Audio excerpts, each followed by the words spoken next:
Just for context, my boyfriend and I are homeless, and we live in our car.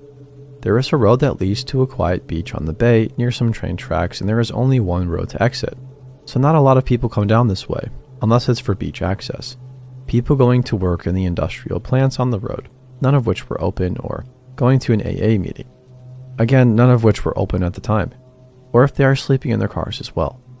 Nothing in the area was open except maybe a couple of bars, and even those were a good 3 or 4 blocks away. Most of the stretch of road has 8-hour parking signs, so there are usually at least a few other people camped for the night, most of whom we have seen before, but tonight there wasn't as many. Just a few vehicles taking advantage of the overnight parking. We parked a little further up the road than we normally do, hoping to get a better internet connection. It was a little after 12:30 a.m. and we were relaxing watching YouTube with the dog, starting to get sleepy when we heard a car pull up behind us with their lights off. We cover our windows totally around so nobody can see in, but we can peek out if we move the blanket, and we can see headlights from cars passing or approaching. My boyfriend said it was a van. We didn't think much of it and kept trying to watch our show, annoyed with the spotty Wi-Fi connection. There were a few words exchanged on what sounded like was the other side of the street, not behind us where the van pulled up. It sounded like there were 3 or 4 people. A little bit later, the van drove off. Then we heard a knock on my side of the window, driver's side. We shut off the volume on the laptop and called out. Yeah? Silence. So we called out. Can we help you? But again, there was nothing. It was then that I realized that my door was unlocked, so I quickly locked it. After about 30 seconds of quietness, I pulled open the cover and nobody was there. Whatever. There are sometimes bums walking around. They could have thought we were someone else.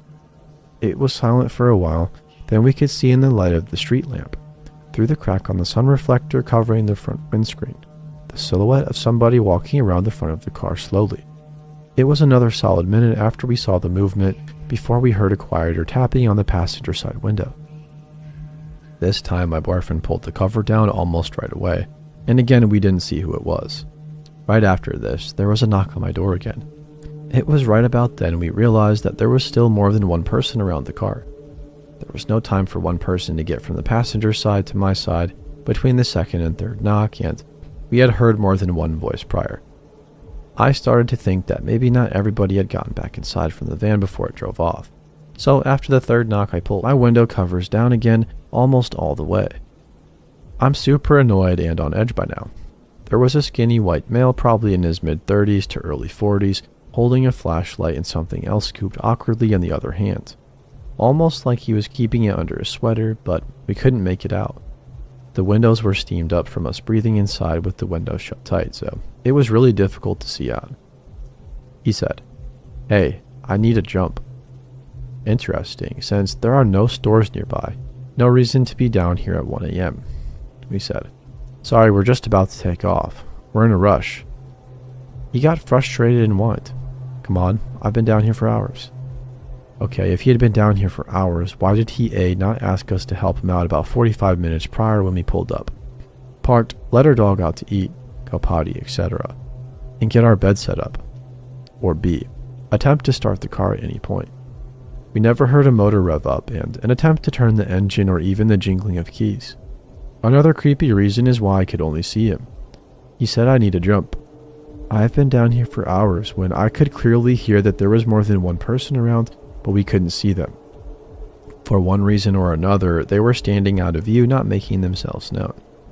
After this, he grumbled and went across the street to a white car with black rims that we had seen before, but not associated with him. I got this awful feeling in my gut, and even though all the windows were steamed up, I started the car and told my boyfriend to start wiping the windows so I could see, and I just started driving. We could feel that there was something sinister about the whole situation. For one reason or another, they were trying to get us to open a door or window.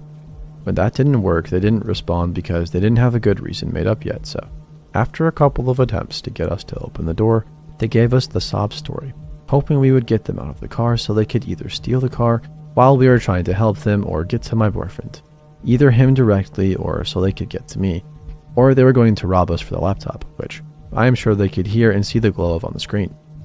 The possibilities are unsettling and endless. Or maybe he was just a guy who happened to need a jump at 1 a.m., nowhere near any stores or houses, and I'm the jerk that left some poor guy down there on the side of the road, right? Well, we drove to McDonald's to eat something and parked in the back driveway of someone we knew so that we weren't right out in the open anymore. The lock on our trunk recently broke and is held together with only bungee cords, with most of our belongings inside, so it worries me that it could make us an easier target for thieves. The next morning, we were down there again and the white car with black rims was still there. Only now the back window was busted out, and the man was nowhere in sight. I think it was never his car to begin with. I think all of those people came in the van and one of them drove off so that the rest of them could rob someone outright or so they could break into the parked cars on the side of the street when no one was in them. It was really stressful and my boyfriend had been rattled for days. We are nervous to park in the same spot, so we are now looking to rent a residential driveway to park at night where we won't be so vulnerable. My boyfriend teased the dog for not barking, but I think it was very intuitive of him because if we needed to pretend we were inside, we would have been able to do so. Maybe it would have scared them right off. I like knowing he will wait and watch me to know what to do in stressful situations. I'm just so relieved that I was not down there by myself. Even the two of us together were pretty nervous, knowing that we were likely outnumbered, but if it were just a 120-pound female like myself in the car alone, I am worried they may have been a bit more aggressive about getting the door opened. Sometimes I think I watch too many murder investigation shows and conspiracy theory videos, and that may make me paranoid. Maybe it's the fact that my grandfather was a sex crimes and homicide detective for 30 years in the same area, and I grew up with him constantly warning me of the dangers that lurk in the dark and what can happen to a person. He taught me that real monsters are not boogeymen. They are just plain men.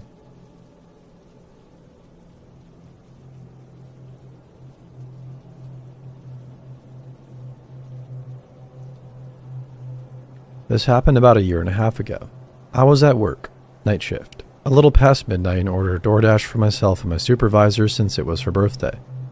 I was happy to see I had the same driver as last time as I work in a small building among other identical buildings with a convoluted road system in between them all.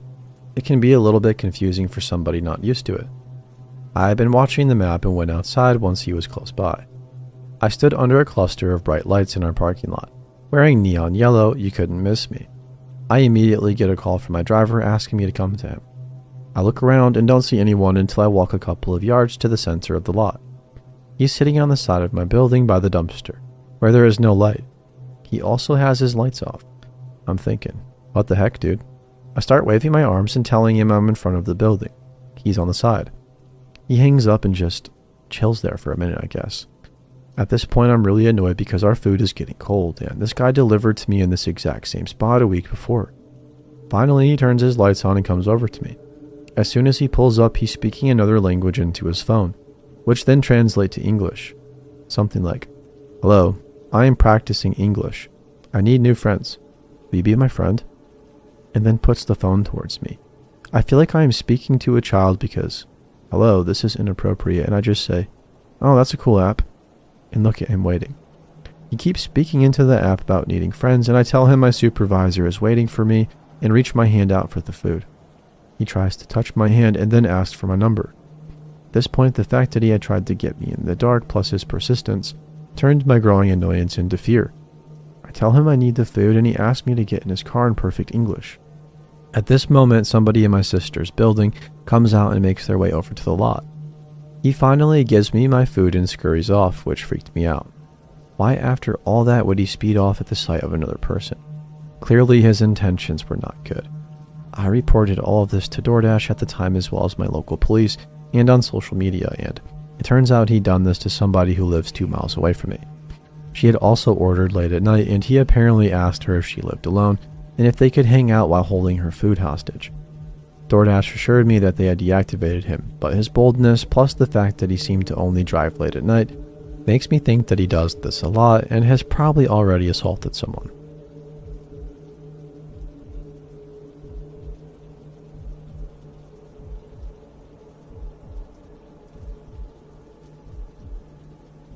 I was about 9 years old, so this was probably 1996, playing in my family's huge front yard. We lived in a quiet neighborhood just outside of city limits. A man drove up and pulled this car over on the side of the road. He got out and greeted me. He He then told me that he was lost and asked me how to get to a specific city over an hour away. I knew the name of the city, but obviously not how to get there. I pointed the direction of the highway and said I thought that might be the right way. I vaguely remember telling him I didn't know and that he should ask an adult. To this, the man started making comments such as, "Oh, well, I'm sure you can help me. You look like a really smart girl."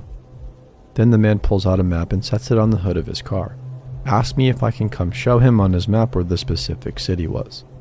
As a child, it didn't even dawn on me that the stranger had a map and would be able to find the city himself. I just kept saying I didn't know how to get to the city he was asking about. He kept telling me I looked smart and emphasizing that he was lost and needed help.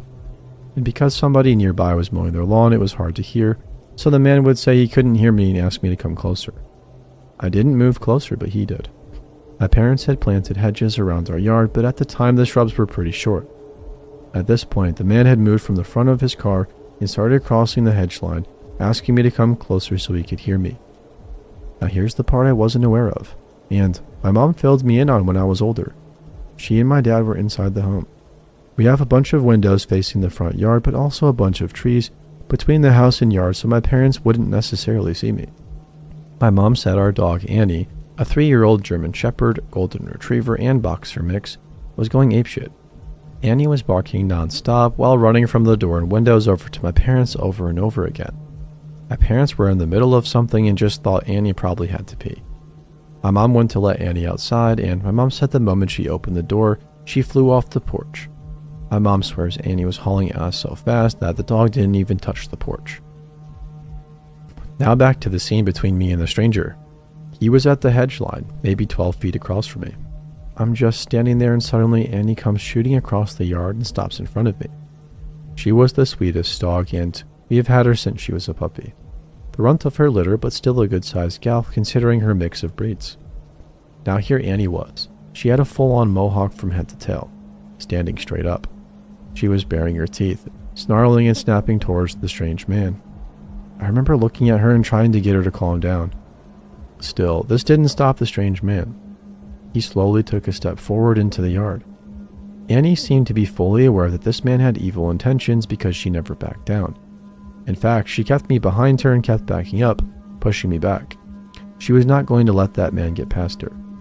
Still, the guy cautiously made a couple more steps. Around this time, my parents looked out the window to see where Annie went. Of course, they see the whole scene out in the yard and freak out. They ran out the door screaming. I just remember being so confused with everything going on. The strange man, the neighbor's loud mower, Annie looking crazy, and my parents running and screaming are all strange. When the strange man saw my parents coming, he ran back to his car and gunned it down the street. I vaguely remember seeing the stranger's map flying in the air as my dad threw me over his shoulder and ran back towards the house. So yeah, it seems like this dude was totally trying to abduct me and my dog saved my life. Like, it's crazy to think what could have happened. Annie was an incredibly good girl that we had till I was 17.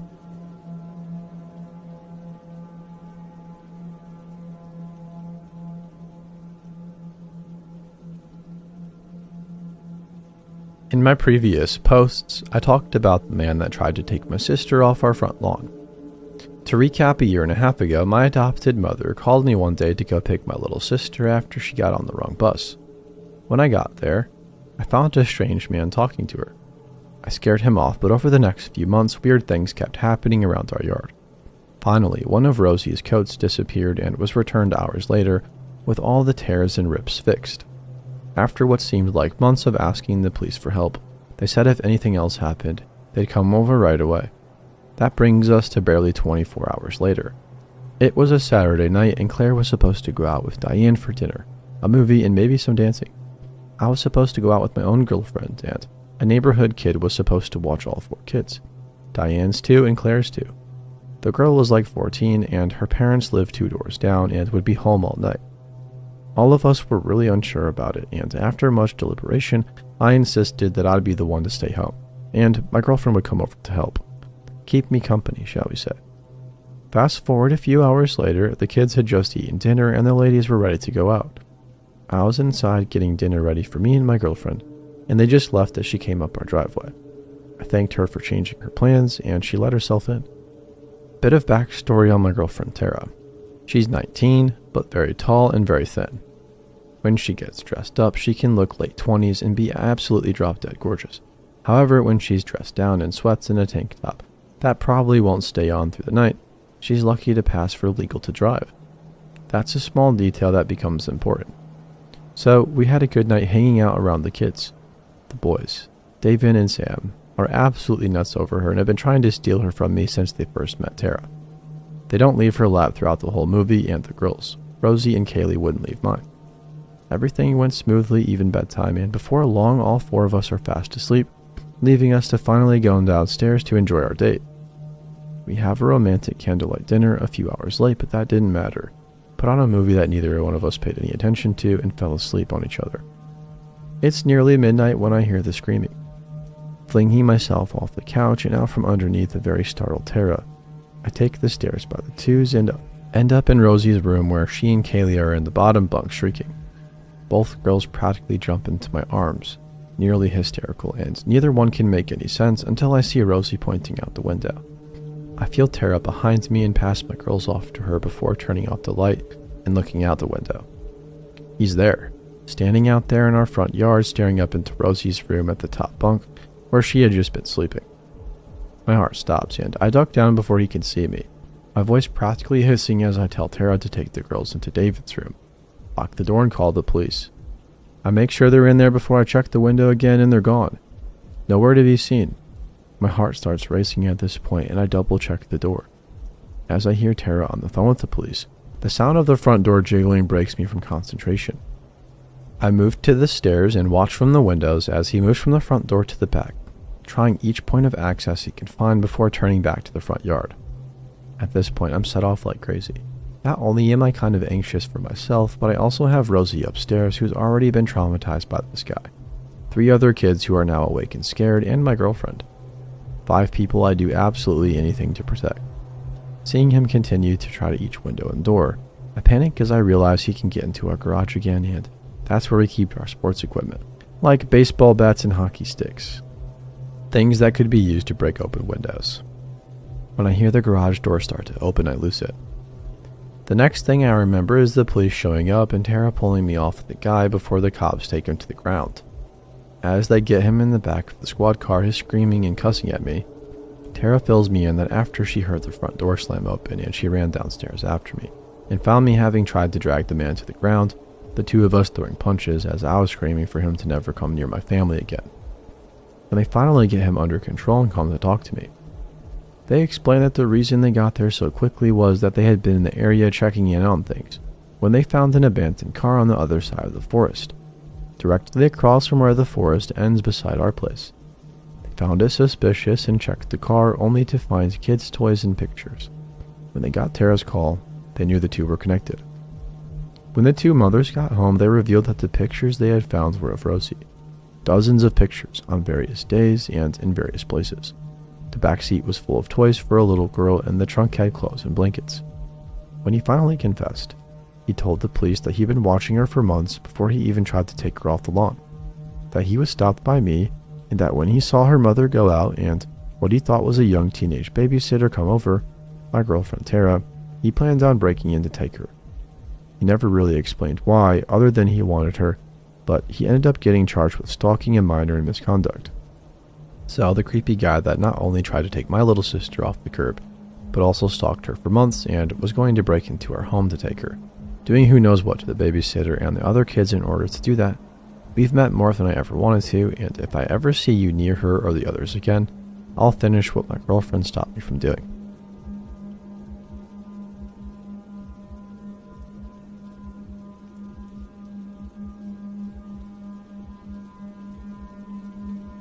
Background. I immigrated to a small town, around 20,000 in the northeastern US, a little over a year ago from Australia. There are a handful of people of my nationality here, but we are pretty few and far between. I work in a job where I have a little bit of profile in the community. That's somewhat relevant. A few weeks ago at work, I saw this message in my Facebook other inbox, the one where messages from people I'm not friends with go. It's obviously from a dude in the area based on the limited information I can read on his profile, so I figured it was some random person who'd seen my work, found me on Facebook and wanted to drop me a line. It happens every now and then, so I wasn't terribly fazed. It read, "Hello, how are you? I've been to Australia 3 times for a total of 1.5 years. I lived in this city and here, and I went back in 93 and 2014. Please put in a friend request." I couldn't figure out how to do it from my end, as there was no option. "Hope to hear from you. Thanks, Phil." Later that night, I get home from work and I'm having dinner with my girlfriend who owns a bar I work weekends at. She starts dying laughing and says, "Oh shit, I forgot to tell you.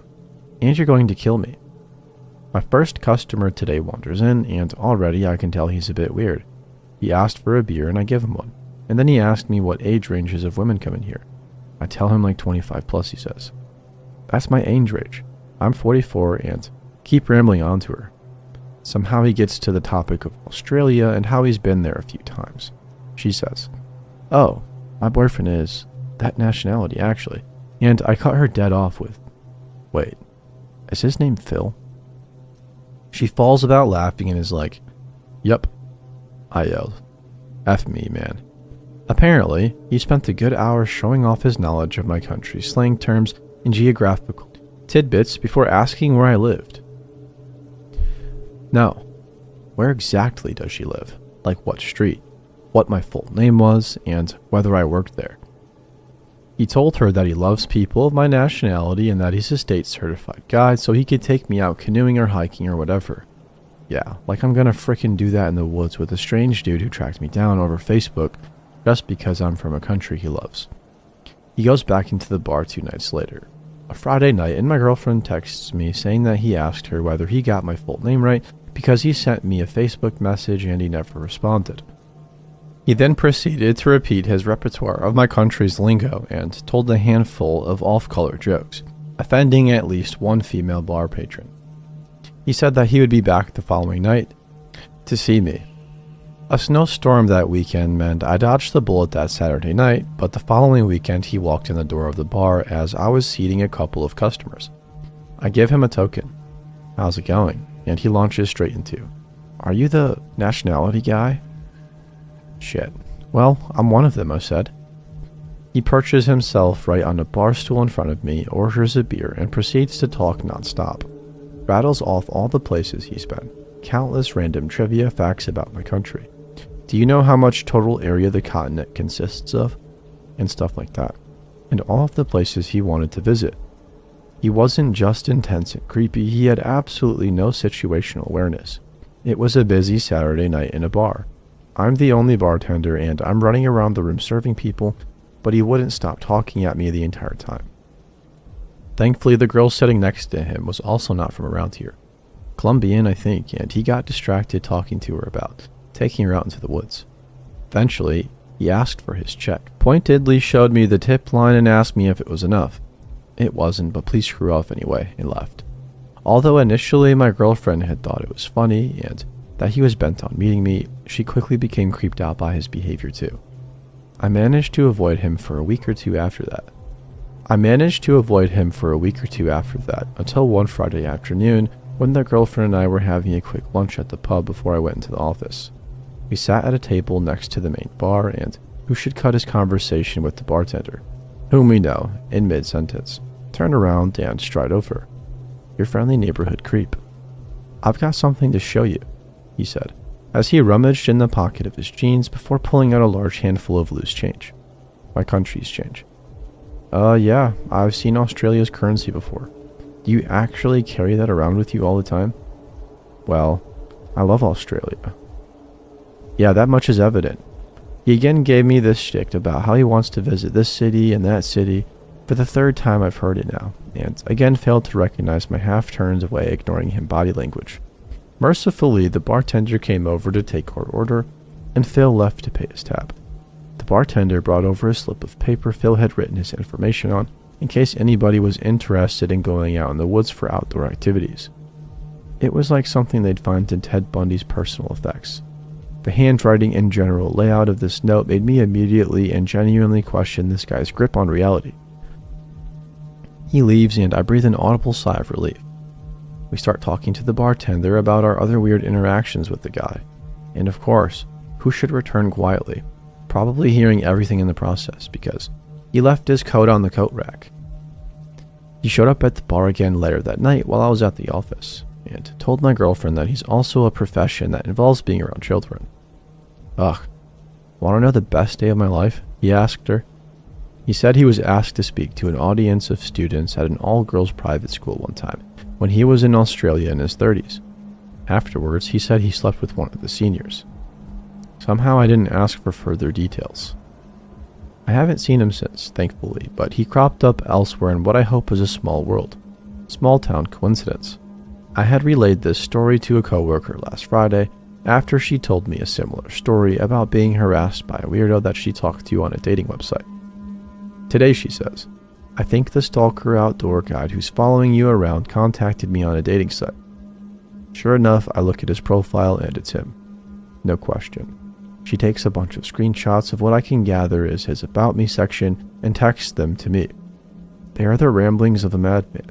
I'd post the screenshots, but they'd probably give him away, and I don't want to bear the wrath.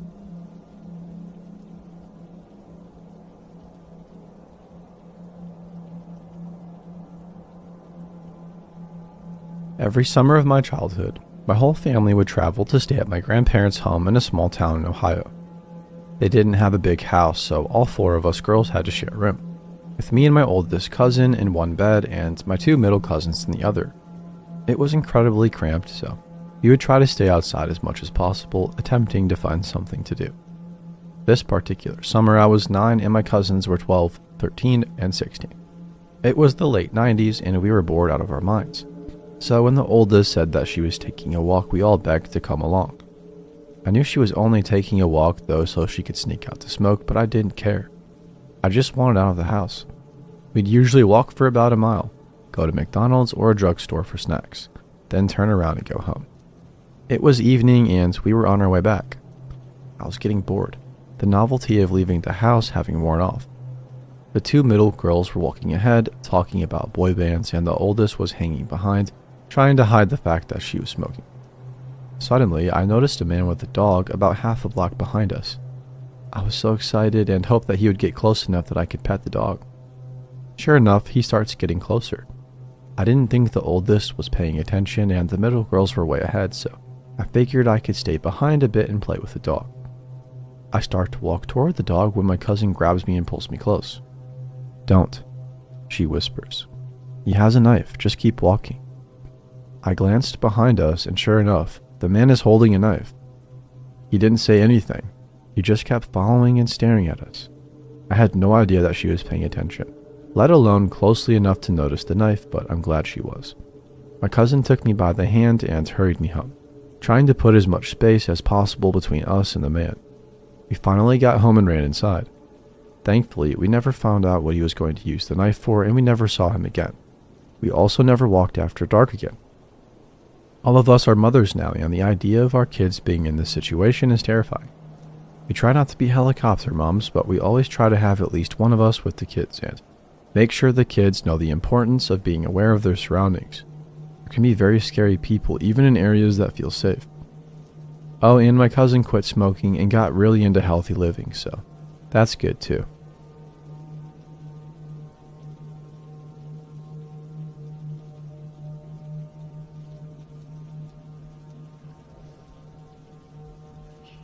I'm not sure if this is the right subreddit for this, but I for sure hope to never meet this POS again. This happened to me in high school when I was in 11th grade. I was 16 years old. The street I lived in was in New York City, and it was a pretty small street, so you could hear anything that happened at each end of it. You can hear kids laughing, kids falling from bikes, etc. This is an important detail for the story. Another important one is the house I lived in only had one front entrance to get into. The front entrance had 2 doors, a screen door, which was the first thing an outsider would see when they approached my house, and a wooden door. Both had locks, so nobody could just open the screen door unless they had a key. I note this due to all the videos I watched online of people just yanking screen doors open. I was living alone for a month, and it was pretty fun and mundane. My parents were living in California at the time due to work. One day, while I was on my computer doing something, there were these strong knocks on the screen's front door. I left my room and approached the front wooden door cautiously. I'm an easily anxious person, and it does not help that I keep watching crime documentary videos. The person on the other side knocked on my screen door again. I peered through the peephole of the wooden door and could see that this white middle-aged dude just standing there, moving his head side to side, and his body was doing those jumpy movements that people do when they are standing and waiting. I decided to open the wooden door a little bit, thinking the screen front door was going to protect me anyway, and asked him, "What's wrong?" The guy instantly responded, "There's been a car crash. Please come out here and help me. A kid that was riding his bike was run over." I asked, "Where is the car crash?" The guy responded, "Down the street over there." He pointed to one of the ends of the street. Remember how I said the street was small and I could hear anything? Even a kid falling from his bike, so I sure as heck could have been able to hear a freaking crash. The second he said that, my guard immediately went up, and while I was quite scared, I was also mad for some reason. "Call the police. I don't know why you're coming to me." The guy pushed on with what he was saying before and asked me to come out to see the car crash with him and to see if there's anything we could do to help. I remember saying, "Call 911 or I will. They'll be able to handle this much better than I can." I then closed the wooden door and locked it. If you're wondering, I didn't call the police. I just went to my room and watched YouTube videos. I know it's a weird thing to do, but I was trying to calm myself down because at that point my heart was beating so fast. I kept looking at the time. I forgot what specific time it was, but I remember it being in the afternoon. The sky was bright blue at least. I waited for a few hours when I was sure the guy would be gone. I went back to the front entrance and opened the wooden door, made sure nobody was there, and opened the screen door to see the car crash at the end of the street. Why did I do this? I wanted to truly make sure that there was no car crash. I know I said I would have heard it, but I wanted to make sure I wasn't ignoring an actual thing that I just happened to not hear. There was nothing there. No kid and no crashed car. Just the usual street end that I'm used to. At that time, I felt a sense of relief. It was only a few years later when I thought about this moment again and realized that God may have had some malicious intention for me. Good thing I kept myself level-headed and realized that there's no way there could have been a crash without me hearing. Who knows what the heck would have happened.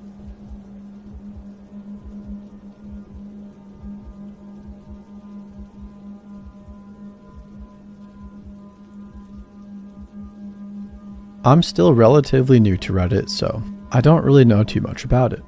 I am a fan of YouTube videos though.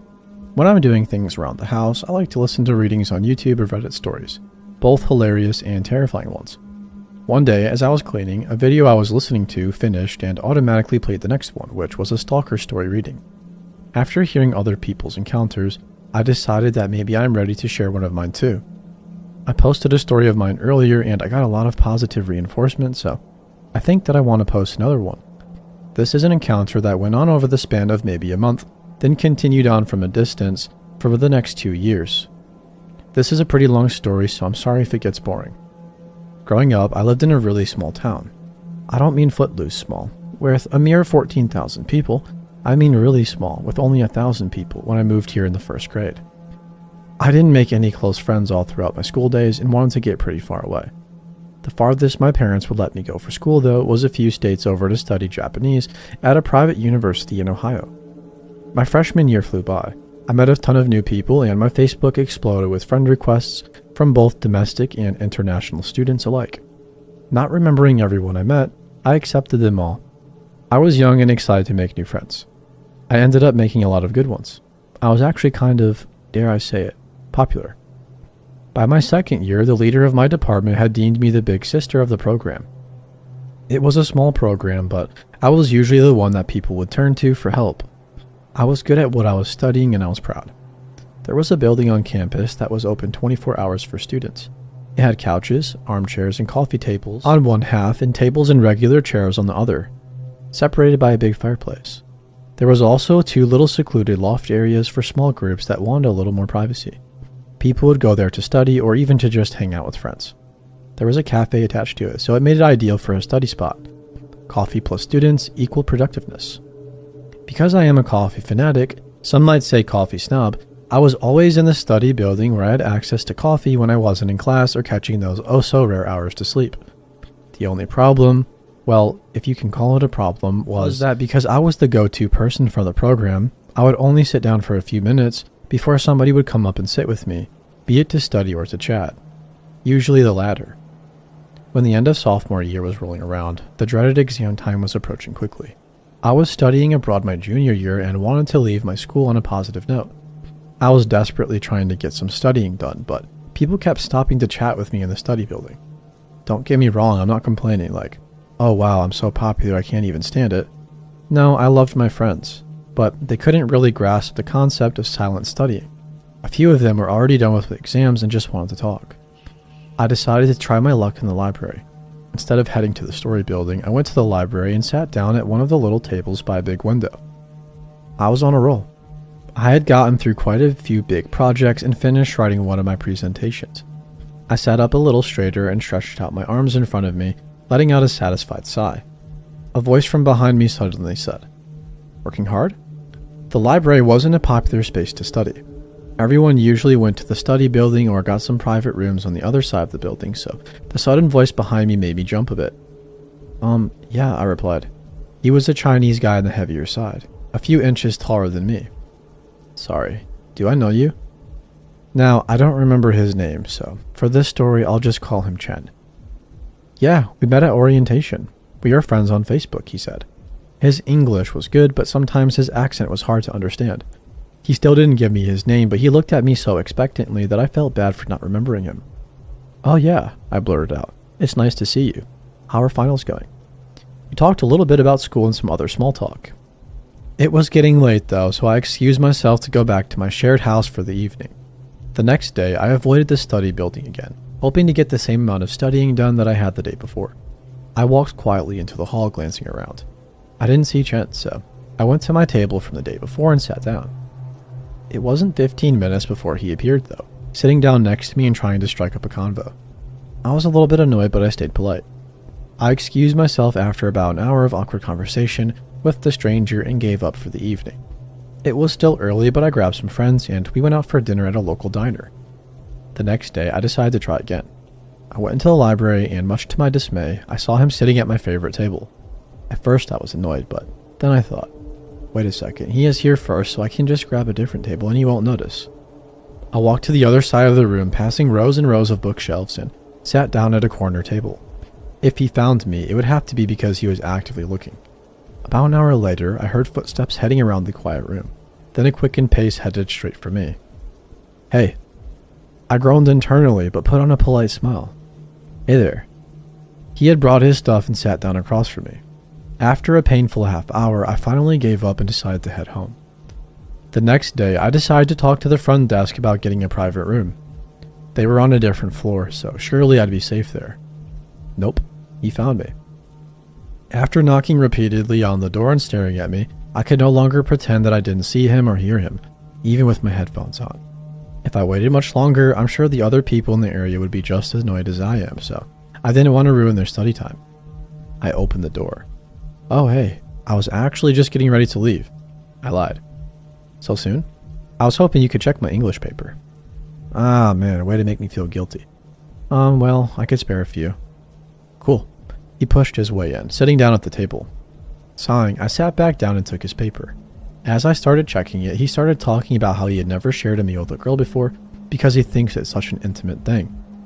I was checking his paper as quickly as I could, trying to get away from the awkward encounter, so I let out the occasional, and head nod, barely listening. Suddenly, he starts pulling food out of his bag from a nearby Chinese restaurant and hands me a fork. I'm sitting there thinking, wait, what? He just said he thinks sharing food with a girl is intimate. Luckily, I was able to form words. Your paper looks good. I don't see any real English mistakes. I can't stay though. I have plans to eat dinner with some friends. Sorry. I passed him his paper, stood up and left, slightly creeped out. I would have blamed it on cultural differences, but I knew a ton of other Chinese kids on campus and none of them were as weird as Chen. In fact, I was close to a lot of the other Chinese kids because they were so cool. But Chen was giving off some really scary vibes and I didn't want to see him again. The next day, I decided it would be better to just study at the study building. I'd rather be surrounded by chatterbox friends than alone with a creepy stranger. The loft was open when I arrived. You have to climb stairs to get to it, and you can't really tell if anyone was up there, let alone who, unless you are really trying to look up through the cracks or go halfway up the stairs. Practically giddy with joy, I rush up the stairs and settle into the armchair with a cup of coffee from the cafe. The giddiness of finding the loft open quickly wore off though, as I went into the productive mode. I got a lot of studying done, but after about 2 hours, movement downstairs caught my eye. Chen was walking around, looking around the open floor. I took a deep, quiet breath and tried to push the paranoia down. No big deal, right? Maybe he was just tired of the library and wanted to study in this building for a change, for the first time in 2 years. Then I heard it. Those awful words. He was asking a group of people I knew if they'd seen me, asking about me by name. Luckily, they arrived after me and didn't see me go up into the loft. I was safe. He looked around a little bit more and finally left. The next day, I promised a Japanese friend of mine that I'd help him with his paper. My friend was a 6.5 foot tall, ripped like a quarterback phenomenon of a man named Tetsuo. We agreed to meet in the loft at a set time, and I arrived a bit early to make sure that we could actually get the loft since they were a bit popular. I was sitting in the armchair when I heard him start coming up the stairs. He was 15 minutes early. How very Japanese, I thought jokingly. My heart dropped when I looked up, though. Not Tetsuo.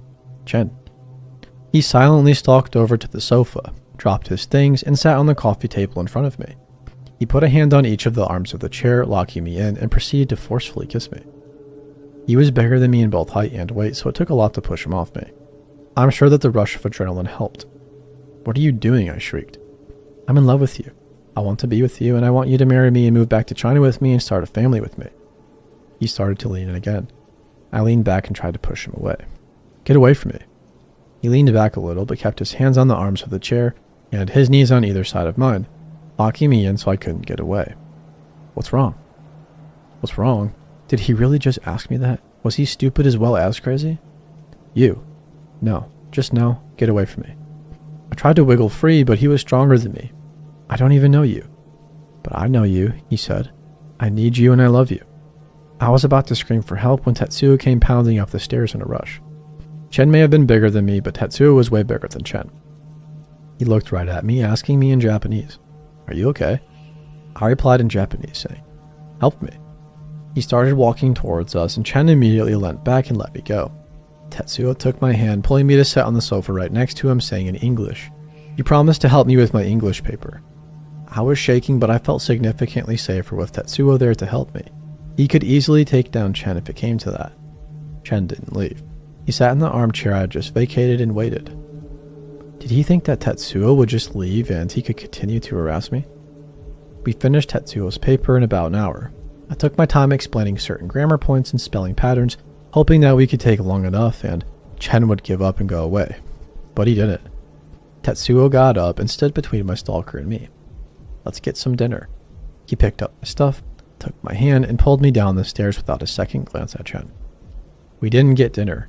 For obvious reasons, I didn't have an appetite. Tetsuo did walk me home though, and I told him all about Chen. He said that until finals were over and until I left the university to go home for the summer, he would act as my bodyguard. He said he would take me to all my classes and stay with me outside of class.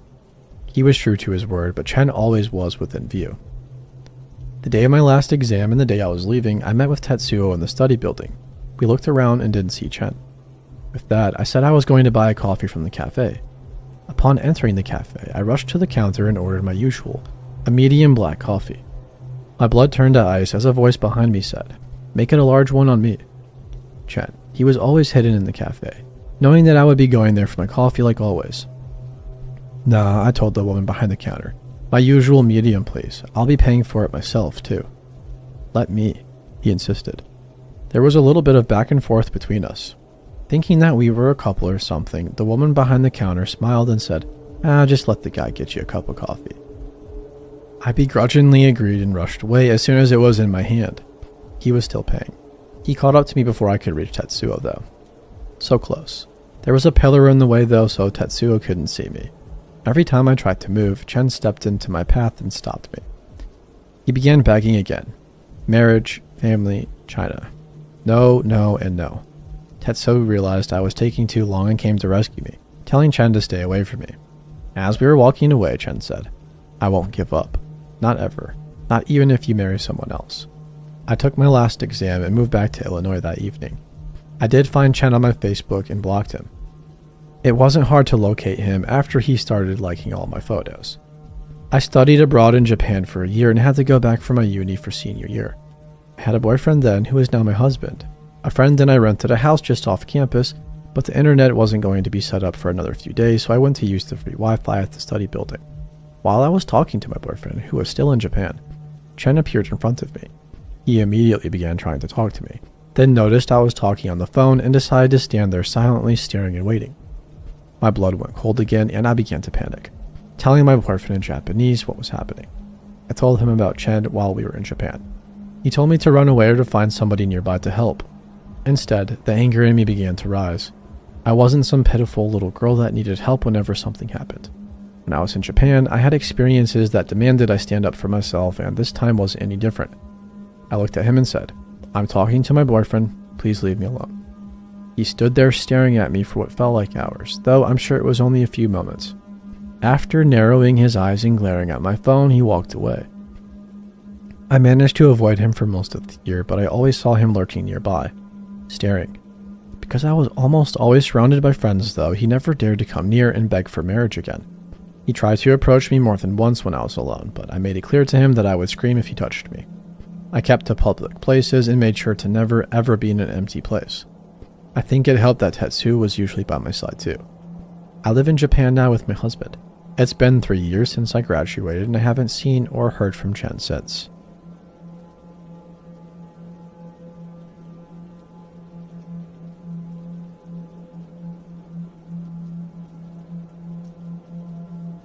I have lived in New York City all of my life, but this ranks as one of my oddest encounters. I probably owe my life to somebody I only met briefly. It was about 30 years ago, and I was coming out of my dentist's, who was located on a desolate side street between Penn Station and 7th Avenue, not far from Macy's Herald Square.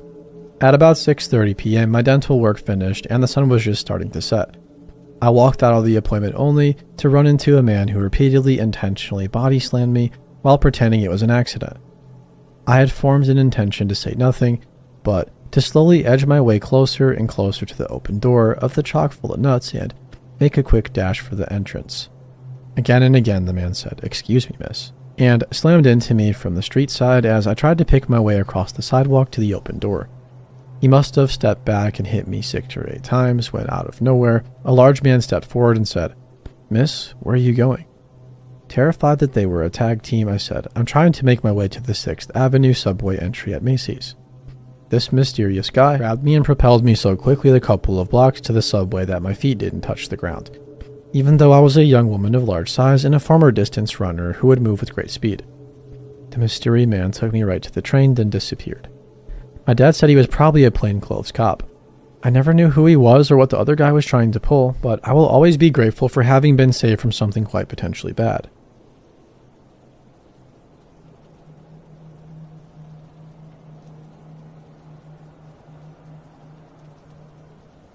I've been lurking on this page for the last 2 years, but I've always been too scared to tell my story. Funnily enough, I stumbled across this thread by complete accident just after my encounter, while looking for a way to rationalize or come to terms with myself over what happened.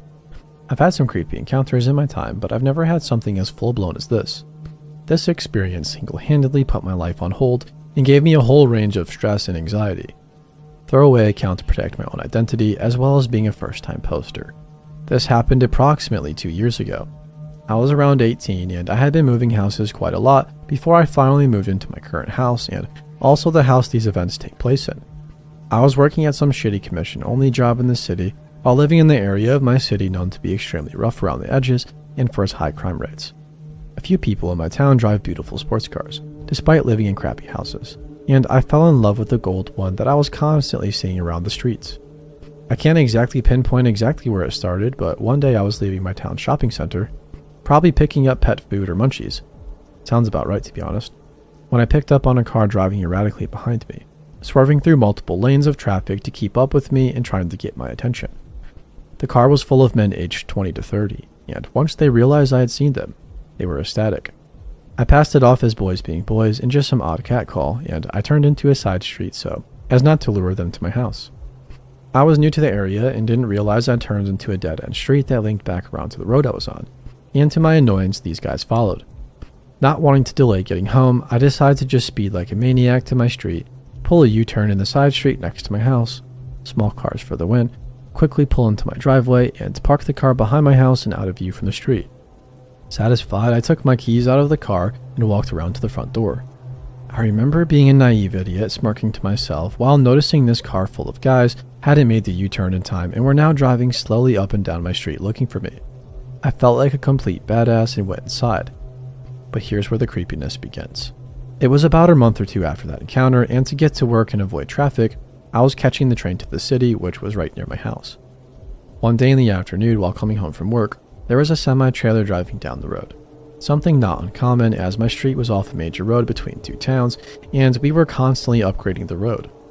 The driver of the truck half leaned out the window and started catcalling me. I, being young, just decided to smile at this guy instead, hoping he'd just have a laugh and keep driving. Well, I was wrong. The guy instead turns off his truck and starts running towards me on the street. I had huge headphones in and didn't notice until he tapped me on the shoulder and offered me a cold energy drink. It was the middle of summer and still light outside on the main road. Thinking this guy posed no major threat, I accepted this drink and made small talk. For the life of me, I can't remember if I accidentally slipped up and revealed minor things that could reveal where I lived or even my name. I remember he kept bugging me for a phone number, so I finally just gave up and gave him my actual number, but with a digit changed on the end. This always worked in the past, and I just wanted to go home and chill out. The guy eventually hopped back in his truck and drove off. I remember smiling, thinking how awesome it was that I got a free drink, and then I got a little paranoid thinking that he bugged the can with a tracking device or something.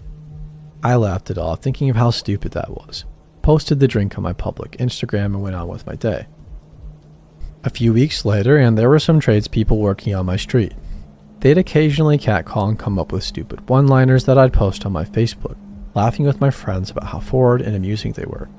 I don't know if they were related, but after my experience, anything is possible. I was smoking up quite regularly around this point, and I started to feel paranoid in my home.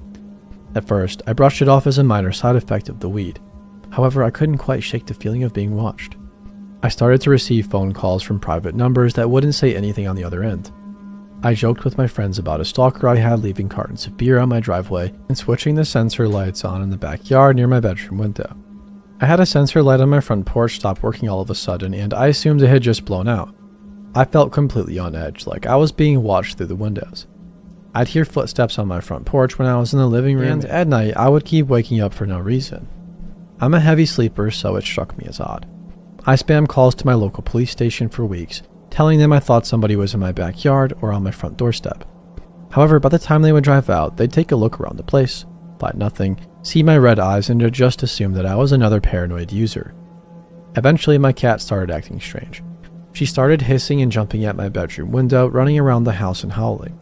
I thought she was just seeing a neighborhood cat in the window and banging her tail on the thin glass, making it sound like knocking. Whenever I locked her out of my bedroom to get some sleep, she'd start wailing and panicking, clawing at my door to be let back in, only to once again slam into the window and keep up with her odd behavior. This started happening every night. One day I came home and my mom was livid. She handed me a note that was left on the front door, blamed my ex-boyfriend.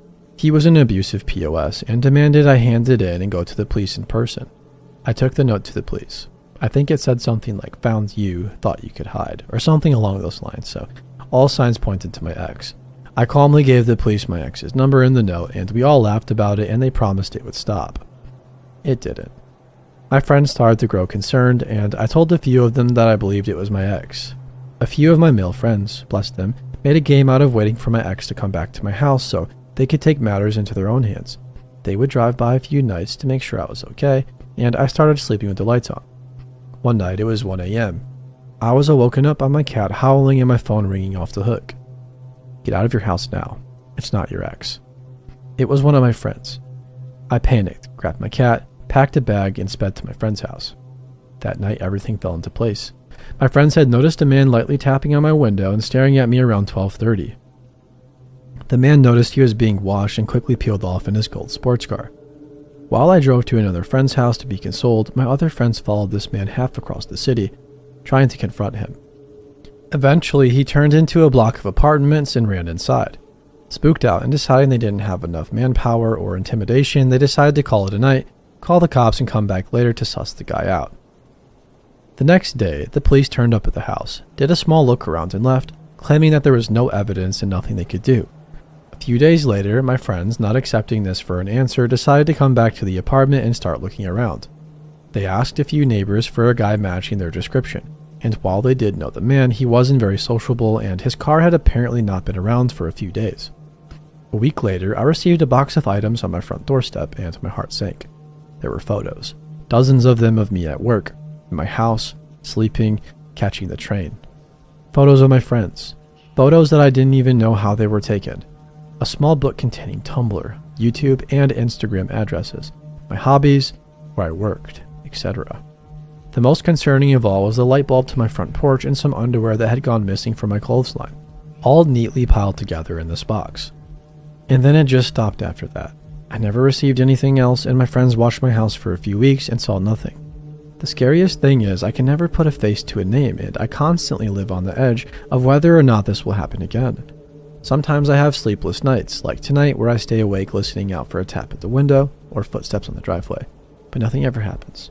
I met my boyfriend a month after this happened, and even he can't believe me sometimes and calls me paranoid. It's a horrible feeling to feel unsafe in your own home, but it's an even worse feeling to question your own sanity and never know how this all started. I am getting better slowly, but I will admit I'll probably never be the same openly cheerful person I was before. I browse this sub every night before bed, reading all of your encounters, and I'd also like to thank you all for making me feel somewhat included and secure in the community. Even though I don't post often, I always fall asleep feeling less alienated from the world in some horrible twisted way.